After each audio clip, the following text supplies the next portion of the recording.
নমস্কার and welcome to national affairs. আমি উৎপল। আমি আজকে তোমাদের সামনে খুবই ইন্টারেস্টিং একটা টপিক এবং এক্সাইটিং একটা টপিক ট্রাফিক নিয়ে আলোচনা করব। তবে টপিকটাতে যাওয়ার আগে তোমাদেরকে জিজ্ঞেস করবো একটা কোশ্চেনটাতে যাওয়ার আগেও তোমাদের কাছে একটা কথা বলে রাখি যে তোমরা 99% লোক কিন্তু ভিডিওটা দেখছো ঠিকই, কিন্তু সাবস্ক্রাইব করছো না। কাইন্ডলি তোমরা একটু সাবস্ক্রাইব করে নিও। তো কোশ্চেনটা হলো, wire celebrates Dosmoche festival.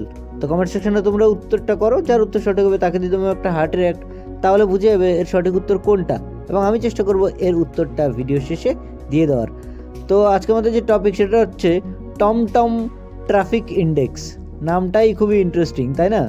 তো টমটম ট্রাফিক ইন্ডেক্স কি করে, প্রতি বছর এরা কিন্তু পৃথিবীর সবথেকে স্লোয়েস্ট শহরকে সেটা কিন্তু নির্বাচন করে।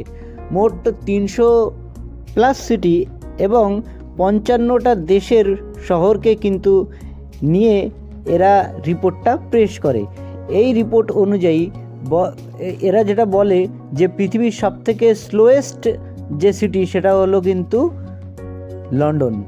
লন্ডন শহর পৃথিবীর সবথেকে স্লোয়েস্ট শহরের মধ্যে পড়ে। লন্ডন শহরের যে অ্যাভারেজ টাইমিং সেটা হলো 14 কিলোমিটার পার আওয়ার, মানে 1 ঘন্টায় মাত্র 14 কিলোমিটারই যাওয়া যায়।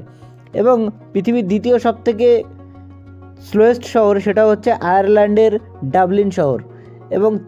এবং ভারতবর্ষের সবথেকে স্লোয়েস্ট শহর হচ্ছে বেঙ্গালুরু, যেখানে মাত্র 28 মিনিটে 10 কিলোমিটার যেতে পারে। এবং ভারতবর্ষের সেকেন্ড সবথেকে স্লোয়েস্ট শহর হচ্ছে পুনে, এবং ওয়ার্ল্ডের 7th স্লোয়েস্ট শহর হচ্ছে পুনে।